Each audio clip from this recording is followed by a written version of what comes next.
Ladies and gentlemen, welcome back to the Exceptional Conservative Show live from the nation's capital. I'm your host, Ken McClinton.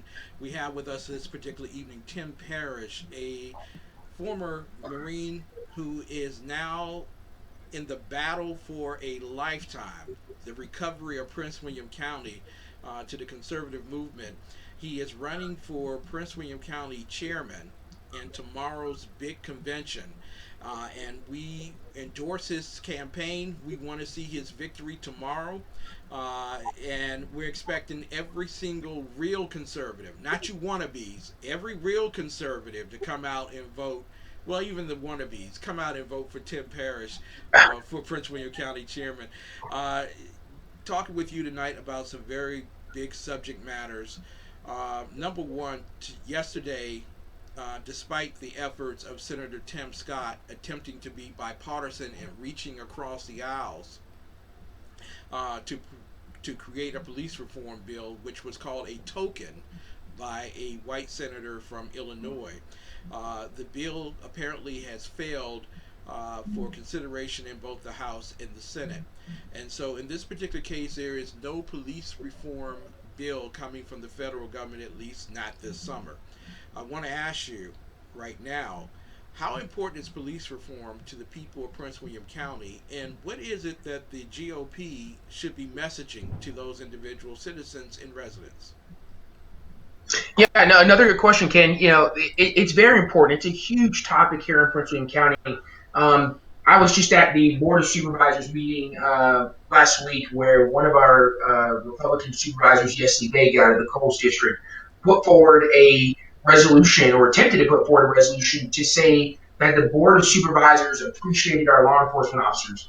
And the Democrats on the board stopped her and said, no, we should actually have a conversation about this before we go forward.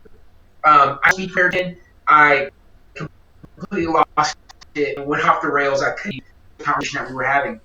And they're trying to push this kind of ambiguous message that the defund the police movement doesn't mean to actually abolish the police, that it means to just reallocate funds. It's the furthest thing from the truth. The voters that came out, the constituents that came out in support of the Democrat agenda, the extreme agenda from the left was abolish the police, get rid of them.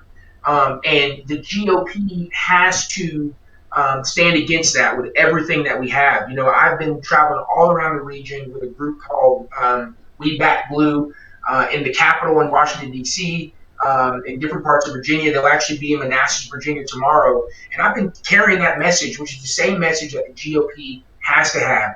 We have to back our law enforcement officers. They do phenomenal work, just like everything else that we do as leaders. When there's someone that's bad in our organization, we handle that person. We handle it. We train our people, but we don't get rid of entire institutions.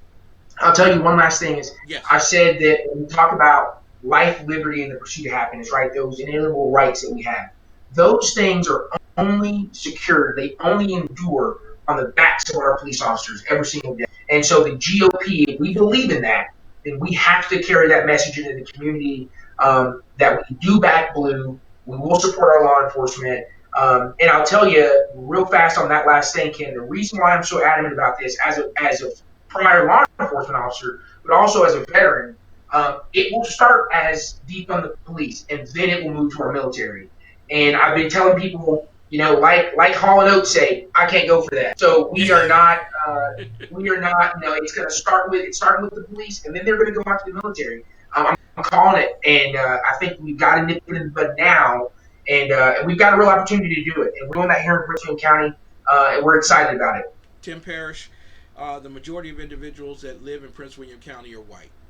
Uh, you are a black man. Do you feel that there is some prejudice, some stigma, some stereotype, institutional racism in Prince William County that will prevent you from becoming the GOP chairman there? I don't think so, Ken. Interestingly enough, our county is actually now majority minority. We're such a diverse county. And no, I don't feel like there's any type of racism or any prejudice or anything that's going to keep me from being the chair. Luckily, here in Prince William, we have a group of extraordinary Republicans in this county. They do their homework, they get educated on the candidates, and I think they look past any of those stigmas or anything, and they want to just elect a genuine conservative, someone that's going to represent their values, someone that's going to get our Republican candidate selected, and ultimately someone that's going to win. And that is what I think that the delegates and the voters here in Prince William County are looking at.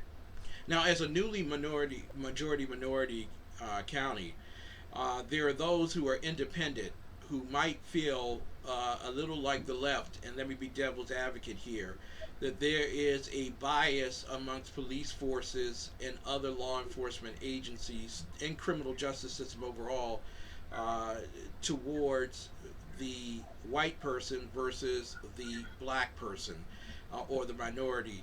Uh, what do you say to that? Uh, what have you experienced in Prince William County, and what do you share with those who are part of the GOP? Yeah, another great question. The left had a talking point out that said we had to get rid of programs like 287G, and we had to get rid of ICE off of our streets because our Hispanic community members were so afraid to work with the police, cowering in the corner every time the police turned down on their block.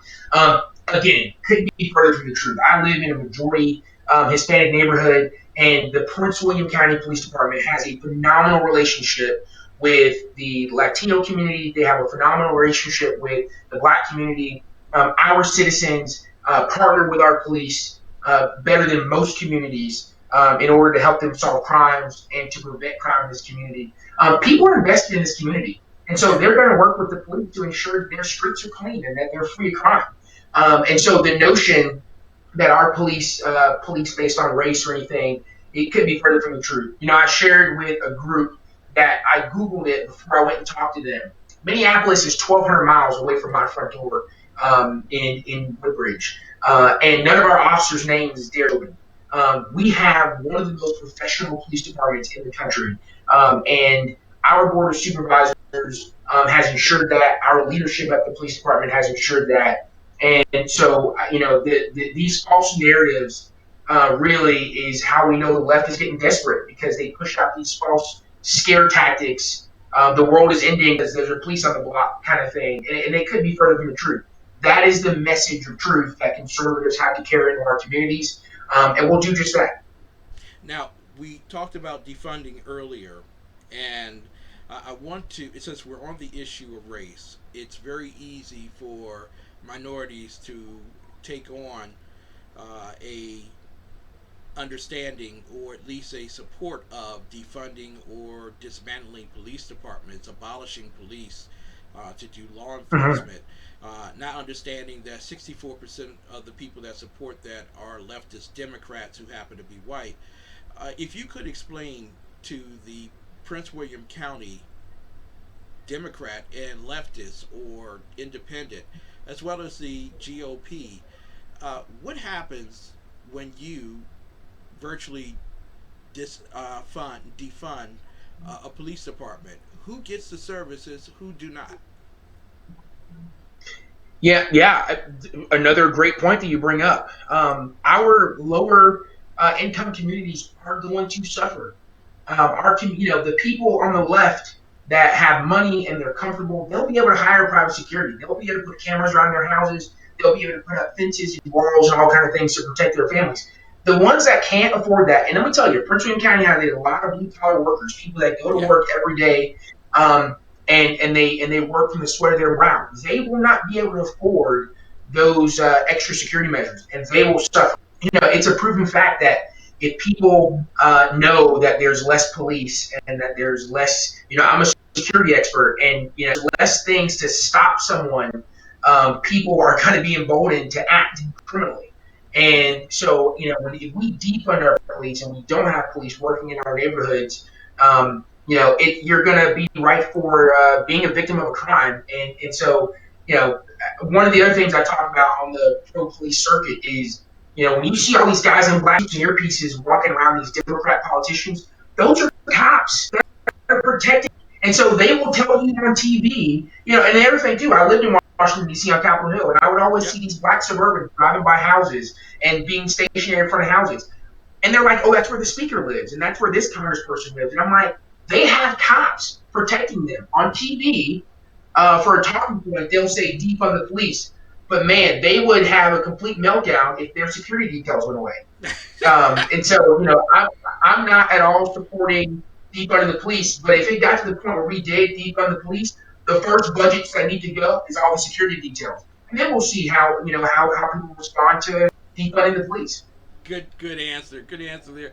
Uh, One of the big things that people keep talking about when it comes to defunding the police and dismantling the police force is that instead of a police officer going to the home of a violent domestic dispute, that you send someone who graduated from Berkeley with a social worker's master's degree. And Prince William County is a Tony county. It's a very upwardly mobile county. But let me just ask you, how do you think that would work if a social worker came at 3 o'clock in the morning to interrupt a debate between a angry woman and a dishonored or disreputed man? Can it be the streets?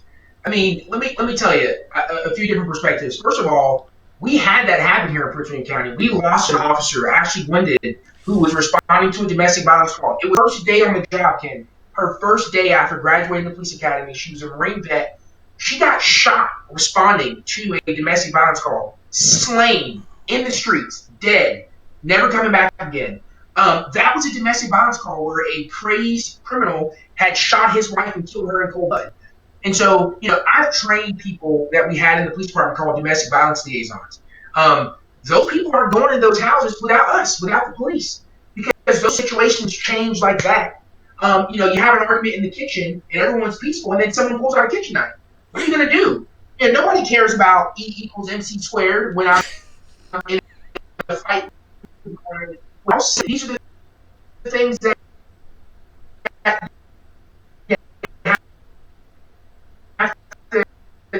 you have to consider into these homes to deal with highly, highly volatile situations.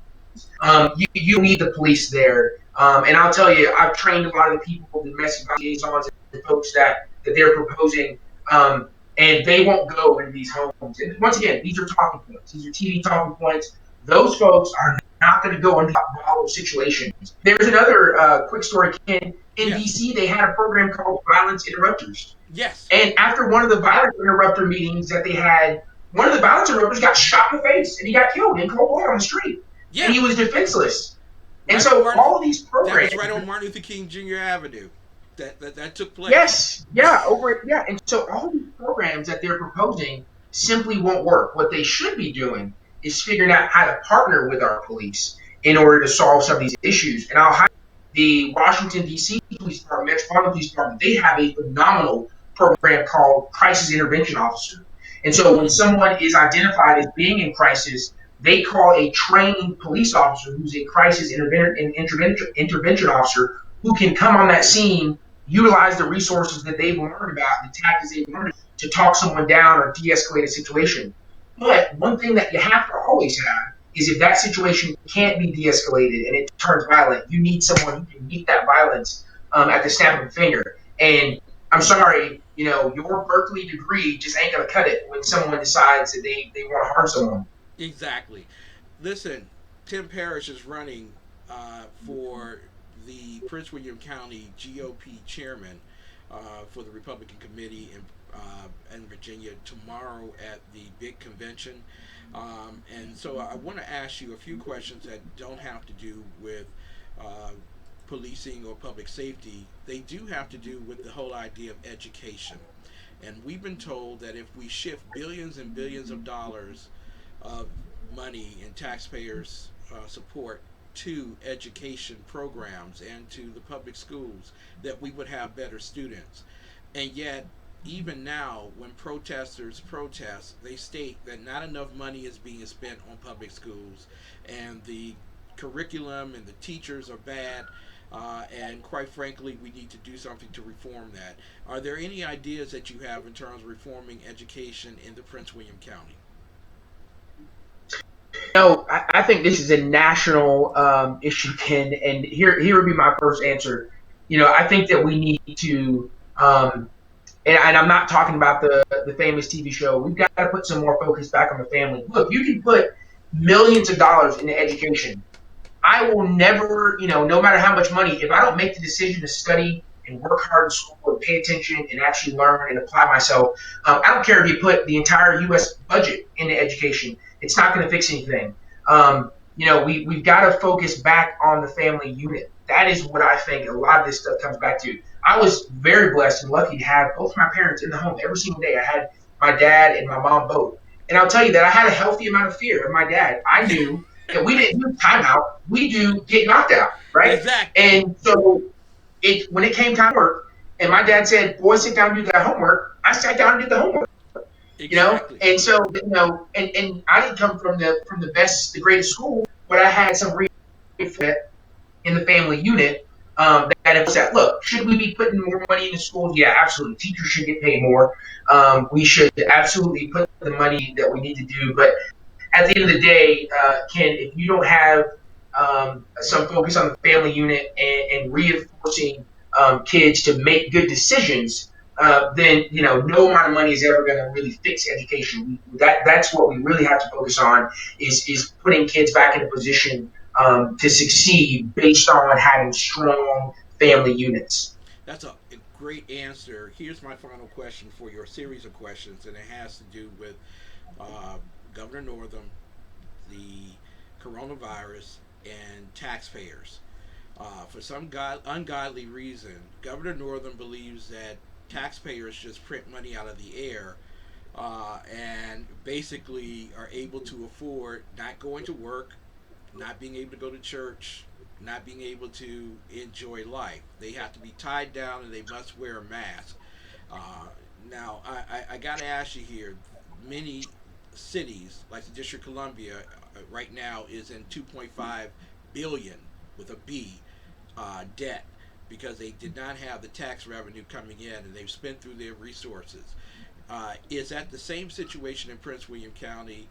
What is your thought regarding the coronavirus and its response? And are people or should people be afraid that taxes will go up in Prince William County next year? Oh, Ken, people don't have to be afraid about next year. They went up this year. Whoa! Our Democrat majority board of supervisors can raise not only property taxes on people in the middle of a pandemic, but they increased fees for county services like putting a tag on your vehicle and registering your vehicle. So they don't have to wait till next year. They can just be fearful this year. Thank God for our three Republican supervisors, Janine Lawson, Pete Canlin, and Yesley Vega, fighting it and trying to get some reprieve. But here in Prince William County, it's nothing to fear. It's our reality. Our Democrat supervisors raised our taxes on properties, and they increased fees for county services and state services. So it's already happening. Look, the when you bring up Governor Northam and that the whole left agenda is so far removed from people's kitchen table, American kitchen table, from the blue collar worker. They will do anything that they can for power and control. The coronavirus is real. The science is there. The medical information is there. And people should take it serious and do what they have to do to keep themselves healthy and safe. But that doesn't mean that the ones of us that are healthy and safe, that are trying to work, that are trying to provide for families, shouldn't have to. I posed a very real question to our board of supervisors, Ken, a few weeks ago. I said, why does my family have to cut back on vacations and cut back on going out and doing things and really important to me, cut back on the Chick-fil-A budget? Why do we have to tighten down our Yep. belts in the middle of the whole pandemic, but the government doesn't have to? The government increases spending, and they just pass the bill off because supposedly my backyard has money in it, which just ain't true. And so it's crazy. But that a part of that It, can it just goes back to the left agenda. Tim, Tim Parrish is with us tonight. He's running for Prince William County GOP chairman. I love his gumption, and I think he's a great asset to Prince William County. But in follow up to that, there are people whose financial lives have been decimated at this point. Businesses Yeah. shut down in Prince William County. I would have never thought Prince William and Fairfax County, to be honest with you, because that's like the gold chain for all of Virginia.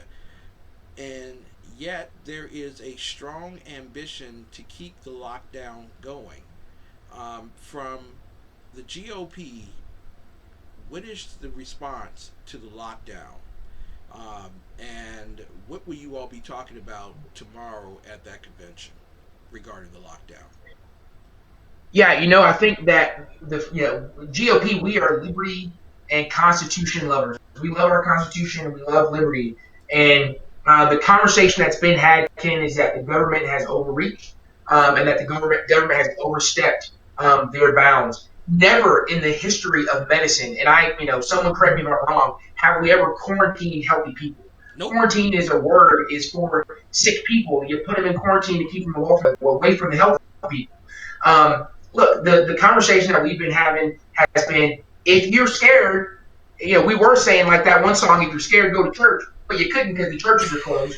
So we were telling people, if you're scared, stay home. If the healthy people can go to work, if businesses can open and keep people safe, then they should be allowed to do that. But to just kind of paint a broad brush and make everybody stay at home and all these things, it's absolute government overreach. And the conversation that's being driven here in Prince William County is, how do we win again as Republicans? How do we win again as conservatives to take back our majorities to ensure that never again does the government able to reach into people's private lives and into their homes and into their businesses in what is a blatant disregard for liberty and the Constitution, and people's livelihoods. And tell us a little bit more about tomorrow's huge event, and let the American people know how they can help and support you in your drive to become chairman of the Prince William County Republican Committee.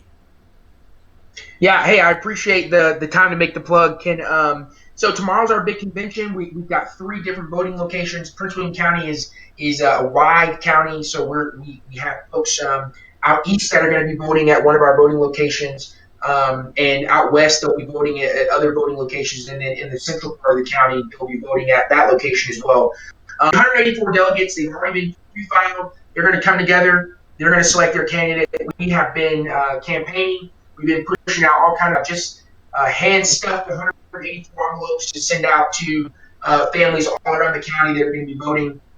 The way that people can support, there's a myriad of ways they can support. I'll tell you real quick, there was a church down in Alabama who reached out to me. I wrote an article about being pro-life, and they said, hey, we don't have exactly the same that you have with our government issue of life, so we're going to send you guys some money to help fight the fight that you have with your infanticide governor. And so if people are out of state and they see what we're dealing with here, and they're not dealing with the same threats to liberty and things, and they want to help out, we will be aggressively recruiting folks to our committee, and we will be aggressively fundraising. And so you can go onto the website and help out in those ways. If you have family here in Prince William County that are conservative, tell them to join the committee. If you have some money in the middle of this pandemic extra, donate it so that we can help our candidates get elected to put our county back on track. Perfect.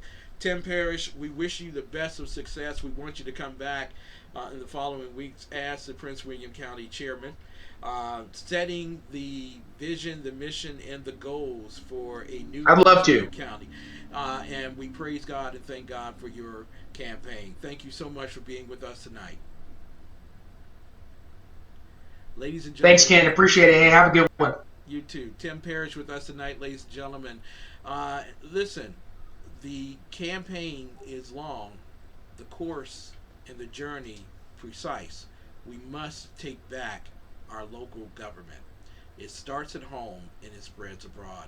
We'll be right back with more of the best in urban conservative talk after this message.